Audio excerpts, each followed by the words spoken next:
Radio warra Wangeelaati.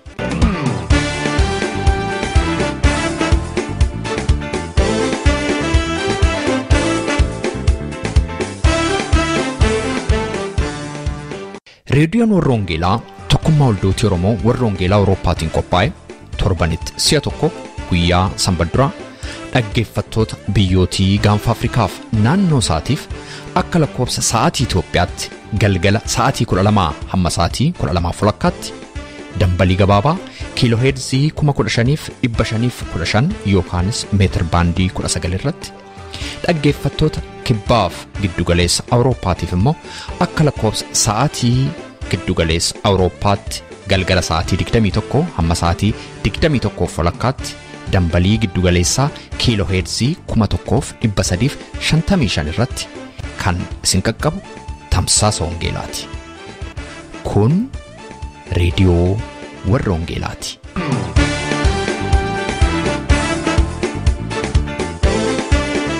Harka fuunee attam jirtu jaalatamtootaaf kabajamtoota dhaggeeffattoota keenya nagaan Waaqayyoo har'as bakka jirtan maratte isiniif haa ta'u. Reediyoon warra Wangeelaa Hagayya 20 har'aaf sagantaa qabattee dhiyaatte kunoo isiniin jetti. Sagantaa keenya irraa keessatti yeroo darbee konfiraansii tokkummaa waldooti Oromoo warra Wangeelaa Awurooppaa Samuunikitti adeemsifame jechuudha 7ffaa achirratti konfiraansiin sun atuun jalqabiin guyyaa tokko dursee workshooppiin ta'ee ture. Workshooppii sanarratti qo'annaa macaafa qulqulluu lubaa Mulgeetaa Girangin nuu kennamee ture isinii qoodna. Mata dureen qo'annaa macaafa qulqulluu kana jireenya Daani'eliif ergaan dhaloota keenyaaf qabu kan jedhu si'a ta'u macaafa raajicha Daaniel irratti kan hundeeffamedha. Jireenyi Daaniel jireenya attamii ture? Daani'eelfaa biyya kooluu galtummaa keessatti jireenya attamii jiraatan? Jireenya isaan jiraatan kunoo dhaloota keenyaaf keessumaa dhaloota biyya hambaa keessa jiruuf ergaa yookaanis hiika maalii qaba? Deebii gaaffii kanaa qo'annaa macaafa qulqulluu luba Mulgeetaan nu hiran irraati argattu.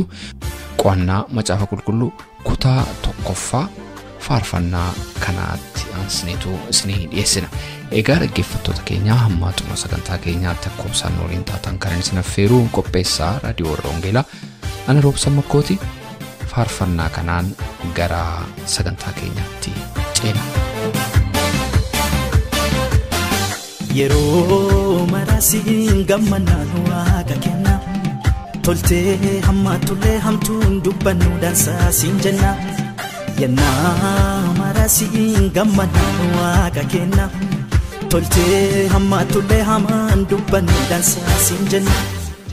Baay'ee lakkoofsaan hojii keessaan dhumuu wanni siin jennu yoo yaa siin jennee ibsina kabaja sii qabnu. Baay'ee lakkoofsaan hojii keessaan dhumuu wanni siin jennu yoo yaa siin jennee ibsina kabaja sii qabnu. Oh jenna kabaja sii qabnu.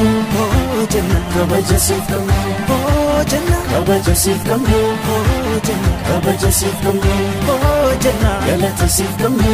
Oh jenna galata sii qabnu. Oh jenna galata sii qabnu. Oh jenna galata sii qabnu.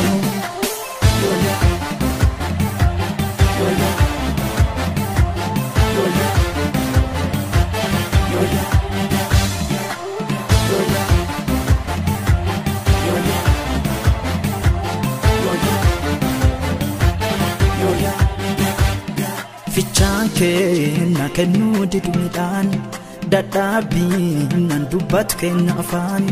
Fichaan kenna kennuu didumidhaan booseenuu nan dubbatu kenna afaan. Maaf kana goote sangoote hin jennu hojii teeti irraa mormii qabnu. Makana goote sangoote hin jennu nuti hojii teeti irraa falmii qabnu. Abbaa qulqullichaa hojii kee balchichaa buqqistee jaaruunii gooftaa malakeeti waaqa qulqullichaa hojii kan balchachaati buqqistee jaaruuni gooftaa malakeeti. Kanan irratti dubbadhu macaafa raajii Daani'el ilaallata moofaa keessaa jechuudha. Innis akka mata dureetti kan ani fudhadhee itti yaadee irratti waliin ilaalla jedhe jireenya Daani'elii fi ergaa inni dhaloota keenyaaf qabu mata duree jedhudha. Jireenya raajicha Daani'elii fi ergaa inni immoo dhaloota keenyaaf qabu mata duree jedhu irratti walii wajjin ilaalla. Seenaa macaafa qulqulluu keessatti jireenyi Daani'el maal fakkaata ture? Dhaloota har'aaf ergaa maalii qaba? Keessumaa immoo dhaloota biyya ormaa keessaa jiraataniif kan jedhuti walii wajjin ilaalla. Mata duree kana macaafa raajiin kun barreesse irra dhaabanneeti kan nu ilaallu. Raajiin Daani'el akka beektonni baay'een itti walii galanitti dhaloota Kiristoos fuula duraa jaarraa ja'affaa keessaa akka barreeffamedha. Innis bara sabni Yihuudootaadhaa boojuu warra Baabilooniin booji'amanii jiran keessa jechuudha. Jaarraa ja'affaan kun bara sana keessaadha kan inni barreeffame. Kan barreesses immoo raajichuma Daani'el isa maqaan isaa macaafa kanarratti waamamu akka ta'eeti dubbatu. Qabiyyeen macaafa raajii Daani'el guutummaa isaatii boqonnaa 12 qaba. Guutummaa isaatii yeroo ilaallu wanta Daani'el baroota 605 dhaloota Kiristoos fuula dura kaasee keessumaa baratti booji'amanii kaasee inni jireenya inni biyya boojuutti jiraateef mul'ata inni immoo Waaqayyoo irraatii biyya boojuu kana taa'ee argataa ture hundumaatii kan inni of keessatti qabatee jiru. Mootummaan bara sana keessatti saba Baabilooniin geggeessaa ture mootummaa maalii akka fakkaatu? Mootummaa Waaqayyoo immoo sana cinatti mootummaa attamii akka ta'e kan gargar baasee lafa kaa'u qulqulleessee kan ibsu ture. Egaa Daani'el mul'ata isaaf jireenya isaa macaafa kana keessatti kan qabatu hamma mootummaan Baabiloon inni sadaffaadhaa mootummaa Qiroos inni jedhamu 536 dhaloota Kiristoos fuula duraatti hamma sanaatti ergaan raajii kana keessa jiru kan inni walitti qabamee mul'ata isaa gara Daani'el dhufee Daani'elis jireenya isaa keessatti kan inni Waaqayyoo irraatii wanta Waaqayyoo isatti mul'ise dhaloota bara isa booddee jiran hundumaatiif kan inni lafa kaa'e. Daani'el maqaan isaa Waaqayyo firdii kooti yookaan immoo Waaqayyo abbaa murtii kooti jechuutti hiikama. Egaa biyya Yihuudaatti gara biyya Baabiloonitti bara Yehooyaakiim mootii Yihuudaa turetti gurmuu booji'aman keessaati Daani'el isa tokko ture. Dhaamsi ergaa kanaa egaa inni guddaan seenaa fi mootummaa biyya lafaa irratti guddummaan Waaqayyoo hammam akka ga'u ibsa. Inni guddaan dhaamsa ergaa kana keessa jiru jechuudha. Guutummaan raajii kana ergaan isaanii guddaan mootummaa biyya lafaa keessatti seenaa biyya lafaa keessatti guddummaan mootummaa Waaqayyoo maal akka fakkaatu kanaadha kan inni lafa kaa'u. Isa kana boqonnaa 2 lakkoofsa 21 dabarree immoo boqonnaa 4 lakkoofsa 34-37 gidduutti argachuu dandeenya. Innis mootummoonni biyya lafaa baduuf akka jiran inni dabarre mootummaan Waaqayyoo immoo bakka warra badanii kanaa buuf akka jiru kan mul'isuudha. Hamma mootummaan Waaqayyoo inni dabarre kun biyya lafaa kanarraa mootummaa jiran kana dabarsee iddoosaa qabatee isa raawwataa mootummaa raawwataa biyya lafaa kanaa taasisutti immoo rakkinniif muddamni ilmaan namootaa qabanii ittuma fufaa kan adeemu. Ittuma fufaa kan jiraatu ta'uusaas ibsa macaafni raajii Daani'el. Isa kana boqonnaa 12 lakkoofsa 1 kaastanii 3tti arguu dandeessu. Macaafa kana bakka lamatti qoonnee ilaaluu dandeenya. Innis inni duraadhaa boqonnaa 1 kaasee hamma 6tti kan jiru yeroo ta'u jireenya Daani'elii fi hiriyoota isaa sadanii warra Meeshaak, Saadiraak, Abedneegoo jedhaman kan ilaallatu yeroo ta'u inni kun boqonnaa 1 inni lammaffaan immoo boqonnaa 7 kaasee hamma 12tti mul'ata Daani'el raajichi argaa turee fi ergawwan isaanii irratti xiyyeeffata. Ani garuu yeroo keenya wajjin deemuudhaaf kutaa tokkoffaa irratti walii wajjin ilaalla. Mata duree keenya kana jalatti of eegee jechuudha. Kutaa lammaffaa itti fufnees yeroo biraa waliin ilaaluu dandeenya. Ammaaf garuu kutaa tokkoffaa kana jalatti bal'inaan wanta Waaqayyoo nu hubachiisuun barbaadu waliin ilaalla. Kutaa tokkoffaa kana keessatti egaa jireenyi Daani'eliif hiriyoota isaa mana mootummaa Baabiloon keessa jiraachuutiin qabaachaa turan maal akka inni fakkaatu irraa kaafneetu ilaalla. Jireenya isaan boojuu Baabiloon jalatti jiraatan sun akkaataa sabni Waaqayyoo jireenya boojuu fi ormummaa biyya lafaa kana irratti jiraatan isa keessa jiraatan kana garasitti immoo jireenya isaan isa boriif abdii qaban yookaan isa barabaraa sanaaf abdii qaban kan mul'isuudha. Isa calaqqisiisa jechuudha. Utuu amanamummaa isaanii isa guddaa isa Waaqayyoo irraa argatan isa Waaqayyoo isaaniif kenne sana haalaan hin jijjiirin yookaan immoo wanta biraatiin waliin hin makin attamitti gooftota isaanii warra ormaa warra biyya lafaa bulchan kanaaf abboomamaa akka isaan jiraatan jireenya Daani'eelfaa hiriyoota isaa sadanii kanarraatii barumsa ga'aa arganna. Kutaa kana jalatti dubbii ijoo ta'an jireenya keenya har'aafis barumsa ta'uu danda'an waan baay'ee ilaaluu dandeenya. Haa ta'u malee garuu kan nuyi caalaamatti jireenya keenya warra biyya kan biraa keessa jirru kanaaf ergaa guddaa ta'a jennee hubannu haala namatti jijjiiramu keessa yeroo galan yookaan immoo lixan akkaataa utuu of hin dhabin ishee jettu jala muruu dandeenya. Jiraachuu fi hojjechuun danda'amu hubachuun kutaa kana keessaa barumsa guddaa nuyi argannu ta'a. Sinii galeera yaada. Haala namatti jijjiiramu yookaan immoo kontekstii haaraa tokko keessa yeroo lixan yookaan yeroo dhiibamanis haa ta'u fedhaanis haa ta'u keessa lixan akkaataa utuu of hin dhabin keessaas utuu of hin dhabin haalicha keessaa jechuudha. Ofis immoo utuu of hin dhabin identitii utuu hin dhabin jechuudha. Kanaaf hin jala muruu jedhe ishee of dhabuu jettu jala jiraachuu fi hojjechuun akkaataan itti danda'amuti argina. Kanas qabxii gaggabaabaa jalatti ilaaluu dandeenya. Jireenya Daani'elii fi hiriyoota isaa sadanii yeroo ilaallu jarri kuni biyya isaanii irraa buqqa'aniiru. Biyya Baabiloon keessatti immoo booji'amaniiru. Boqonnaa tokko kaasnee isa kana argina. Namni yeroo booji'amu waan baay'ee beekuu dandeenya. Mirga hin qabu. Booji'ameera jechuun tootaalii sammisiif ta'eera jechuudha. Mirga isaa kenneera jechuudha. Hin booji'ame jechuun humnaan qabamee fudhatame waanta ta'eef. Akka biyyi sun isa godhe seera biyyi sun isa bulcheen jiraata. Namni booji'ame tokko. Jarri kun garuu seenaa isaanii yeroo ilaallu macaafa qulqulluu kana keessaas raajii Daani'el guutummaa isaa yeroo ilaallu waaqa tolfamaa warra waaqessan saba ormaa jalatti yookaan mootummaa waaqa tolfamaa iddoo guddaa kenneefi kabaja guddaa kenneefi teessoo gaarii kenneefi iddoo olaanaa kenneefi biyyi isaas waaqolii tolfamaa kana jalatti bitamanii akka jiraataniif aboo isaatti gargaaramee geggeessu mootummaa akkasii jalatti booji'aman.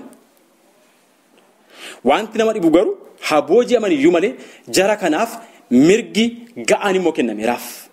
Inni namatti tolu kan biraan immoo iddoon jireenya isaaniiyyuu mana mootummaa keessa akka ta'u ta'ee jedha. Sababii qabanni kunis wanta ilaalametu jira. Jarri kun warra biyya isaanii keessaa yeroo turan sanyii moototaa fi gurguddootaa keessaa turanidha jedha seenaa isaanii. Boqonnaa tokko lakkoofsa tokko kaastanii raajii Daani'el na dubbiftan.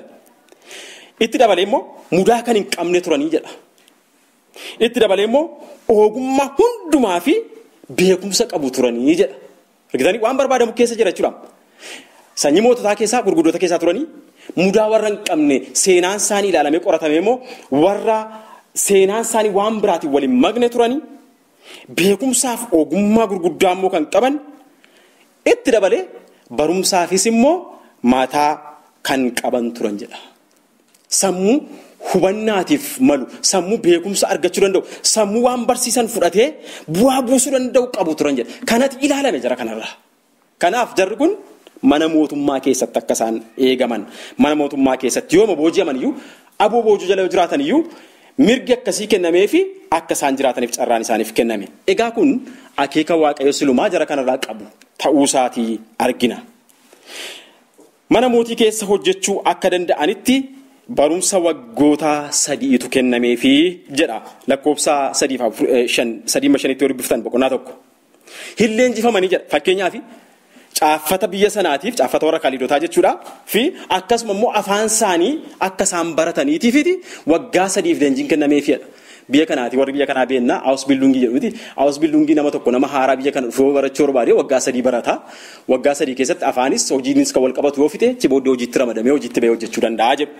Tarii baruma sanayyuu seenaan kun biyya sana keessatti beekamaadha waanta ta'eef jarri kun waggaa 3 akka isaan leenjifaman sirriitti qophaa'aniif mootiin biyya sanaadhaa haala kana mijeesseef jedha.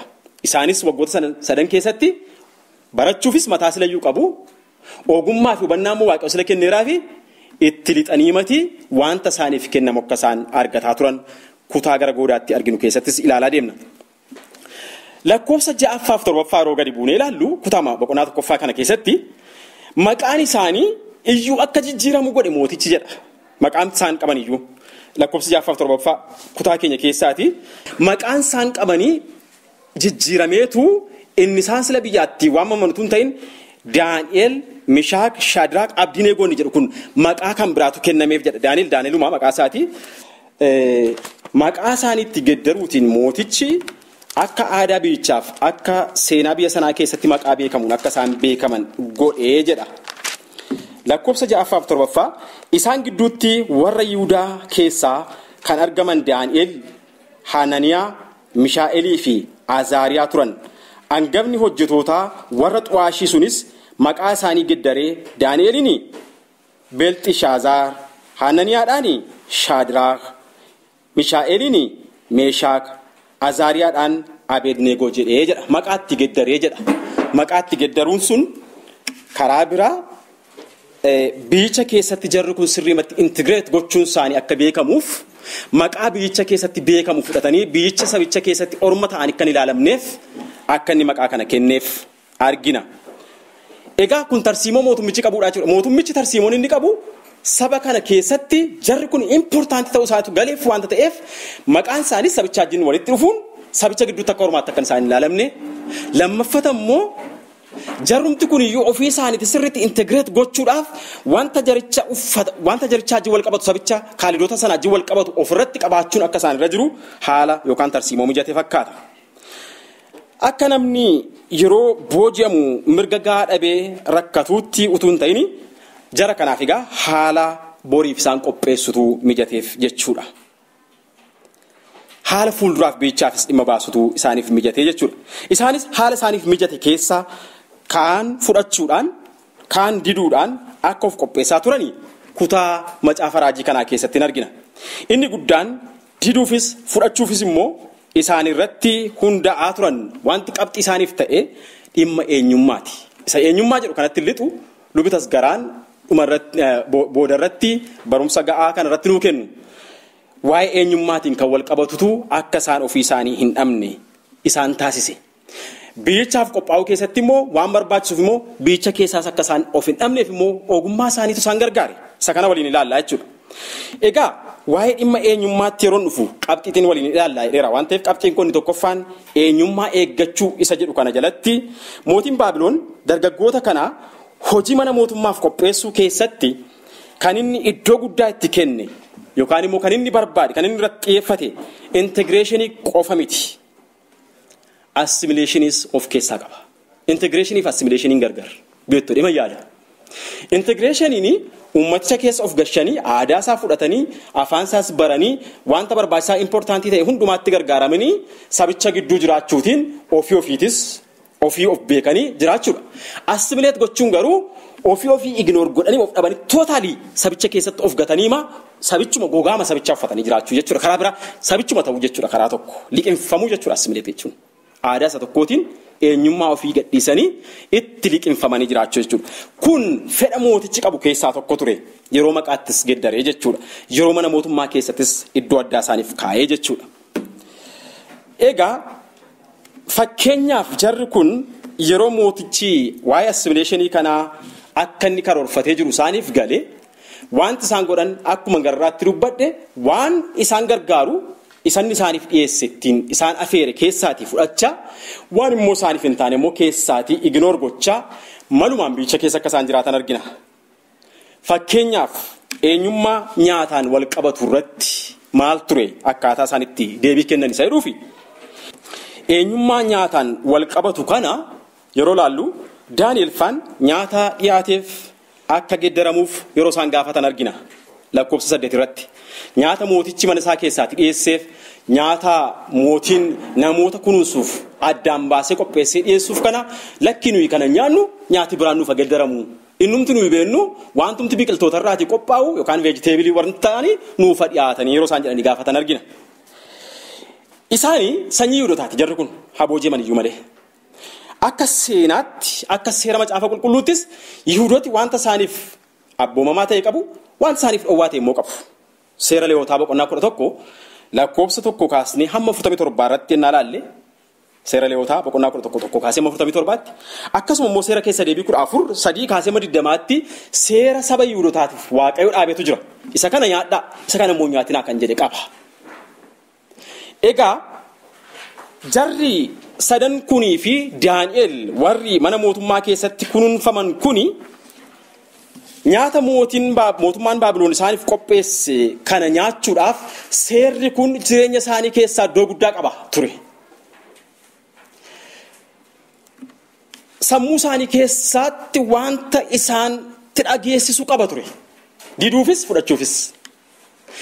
Diduuf garuu mirga qabanitti gargaaramaniitu akkaataatti ogummaatiin gaafataniitu fedhiin isaanii eegamaafi ture wanti namatti tolu tokko ogummaa akka isaan qaban sanarraa argina maleedhuma sanyii namooti yeroo rakkatan nyaata dhaabuutiin of miidhanii miti jechuudha kan isaan godhan nyaata hin dhaabne tootaalii garuu hin nyaatu wanta nyaatan garuu adda baafatanii gaafatan immoo mirga qabaatanitti jechuudha. Aadaa Israa'el keessatti wayinii dhuguun dhowwaan qabu ture aadaa Yihuudootaa keessatti haa ta'u malee garuu iddoo kanattis didaniiru wayiniis dhuguu maaliif laata? Biyya Baabiloonitti dhuguu maaliif dhiisanii nyaata dhiyaateefis maaliif didanii isa jedhuuf gaaffii ka'uu fi deebii ta'uu kan malu qabxii sadan tokkotu jira akka yaadaatti kan ilaallu. Inni tokkoffaani tarii akkaataan itti warri Baabiloon muka wayinii itti guddifataa adeeman yookaan immoo guddifatanii akka itti sabni Waaqayyoo sabni Yihuudootaadhaa Waaqayyoo isa isaan abboomeen muka wayinii guddisatan yookaan biqiltuu guddifataniin walitti dhufu ta'a. Seera Lewwotaa boqonnaa 19 lakkoofsa 23 kaasee 25tti yeroo laallu mukeetiin iji isaanii nyaatamuu jedhu sanatti Waaqayyo kan inni seera baaseef yommuu dhaabamanii hanga waggaa 3tti iji isaanii akka xuraa'aatti lakkaa'amaa jedha seerachi keessa kaa'ame. Iji isaanii kan nyaatamu hanga waggaa 3tti dhaabamanii yeroo godhatan hanga waggaa 3tti iji isaanii akka xuraa'aatti lakkaa'amaa. Waggaa 4ffaatti immoo Waaqayyoof aarsaa dhiyeeffamaa jedha. Gaafa waggaa 4ffaa gaan immoo iji isaanii irra jiru Waaqayyoof aarsaa kennamaa jedha. Waggaa 5ffaatti kaasee nyaatamuudhaaf eeyyamamaadha jedha. Seera kana qabu gaa jarri kun warri Yihuudootaa. Jarri Daani'eelfaan hiriyoota isaa sadanis jechuudha. Baabiloon immoo tarii mukicha yeroo manni ija godhatu kaasee jalqabu nyaachuu ta'a seericha hin guunne ulaagaalee seerichaa hin guunne jechuudha. Kanaaf jarri iddoo sana jiran akka Waaqayyoo isaan abboometti abboommi Waaqayyoof keessatti eeggachuudhaaf abboommi keenyatu kana nu abboome jechuu caalaa nuyi isuma kana nyaanna isa kan nu ta'a jedhaniiti nyaaticha filataniitu isuma filatan sana nyaatanii jedhamanii macaafni qulqulluun keenya yeroo dubbifannu. Inni lammaffaan qabxii lammaffaa irratti tarii jarri kun nyaataa fi wayiniin mootummaan Baabiloon isaaniif qopheessu kun saabii jarri nyaata kan isaaniif addaan bahee qophaa'uuf kun boriif abdatamanii fi nyaatotaaf dhugaatota gati jajjabeeyyii yookaan immoo barbaachisoo ta'an ulfina qabeeyyiidha. Akka aadaa warra Kaliidotaatti immoo wanti ulfina qabeessa ta'e dura waaqa tolfamaa isaaniif dhiyaata. Kanaaf isa waaqa tolfamaa isaaniif dhiyaate kana hambaa isaa fidanii isaaniif kennuun immoo hambaa waaqa tolfamaa nyaachuun xuraa'ummaa akkatti ta'e galiiraaf Daani'el fa'iif. Kanaaf isa kanas hin barbaanne gochuu jechuudha. Inni sadaffaan haala mijataadhaaf itti tole keessa jiraachuutiin nyaataanis dhugaatiinis waan hundumaanis mana mootummaa jiru jedhameera jarri kuni jiraachuutiin itti tolee bashannanurraa kan ka'e eenyummaa of wallaalchisu keessa akka lindheef eeggannaa jireenya amantii isaanii jireenya aadaa isaanii jireenya eenyummaa isaaniitiif ta'u godhachuu barbaadan.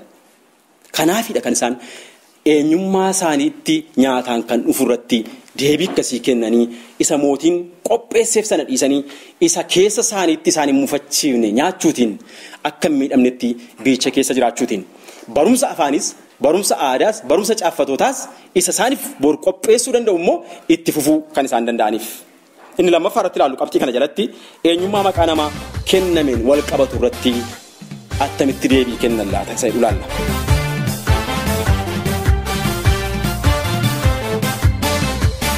Jaalatamtootaaf kabajamtoota dhaggeeffattoota keenya qabxii isa lammaffaa kan immoo torbee qabannee dhiyaanna.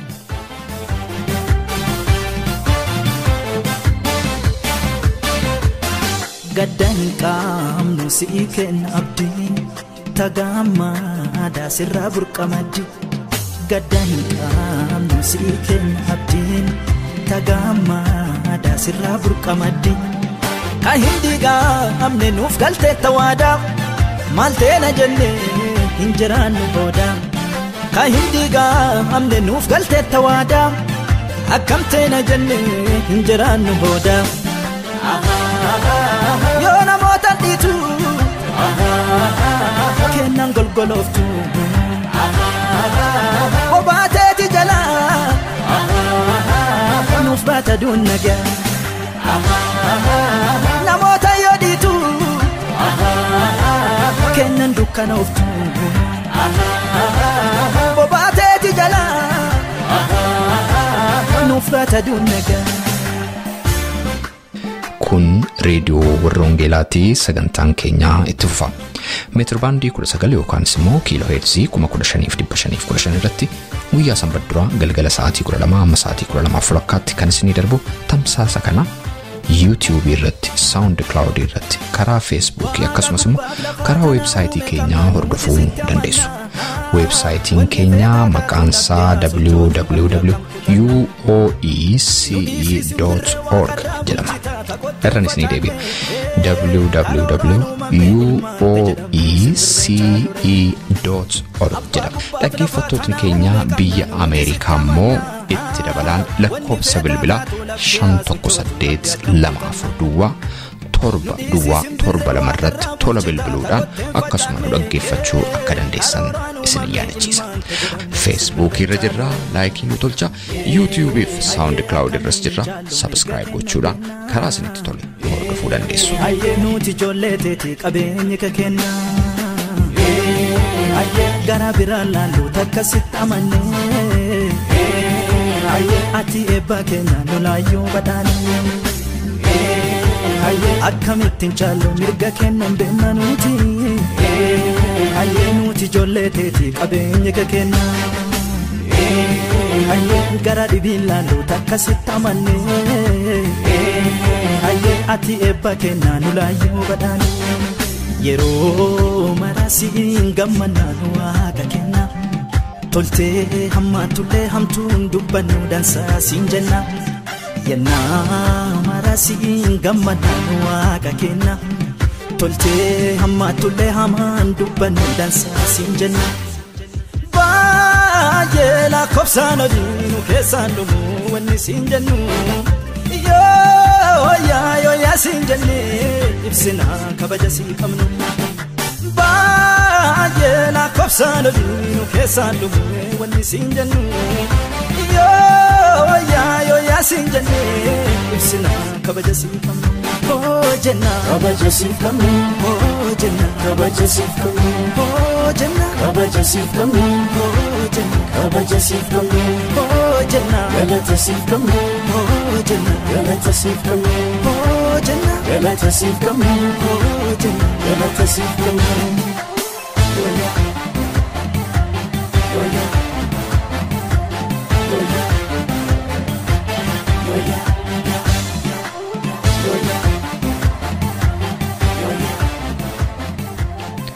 Dhaggeeffattoota keenya sagantaa keenya irratti akka eebbifamtan abdii qabna.